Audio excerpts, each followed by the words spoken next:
The gimbal defaults to PTF mode when powered on. Press the M button once to switch sequentially to PF, FPV, and Spinshot mode. In PTF mode, rotate the handle in the horizontal plane and the phone follows. Swing the handle and the phone follows. However, if you rotate the handle in the vertical plane, the phone does not follow. This mode is suitable for tilt and diagonal shots. For tilt shots, you can film the subject from a high angle, and then gradually tilt down and move backward. In PF mode, rotate the handle in the horizontal plane and the phone follows. However, if you swing the handle, or rotate the handle in the vertical plane, the phone does not follow.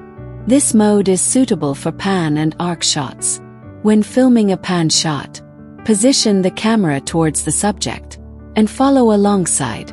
When filming an arc shot, you can circle around the subject with the trigger facing towards the subject. In FPV mode, the phone mirrors all handle movements. Rotate the handle in the horizontal plane and the phone follows. Swing the handle and the phone follows. Rotate the handle in the vertical plane and the phone follows. This is suitable for capturing landmarks and first-person view shots. When photographing people, push in and then pull out for a dramatic reveal.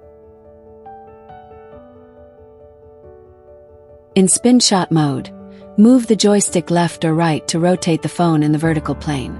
This is suitable for push-in and pull-out shots. For example, you can position the subject in the center of the frame. Then, use the joystick to rotate the phone while moving forward or backward. Press and hold the trigger to enter lock mode.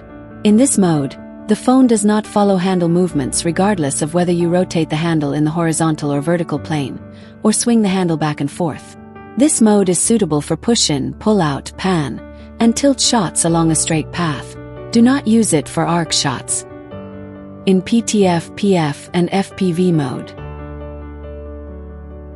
double push the joystick to the left or right. The gimbal will automatically rotate the phone in the horizontal plane. This is suitable for smooth 360-degree shooting. Double press the trigger to stop the rotation and recenter the gimbal. In Spinshot mode, push the joystick to the left or right twice. The gimbal will automatically rotate the phone in the vertical plane. This is suitable for push-in and pull-out shots. Double press the trigger to stop the rotation and recenter the gimbal.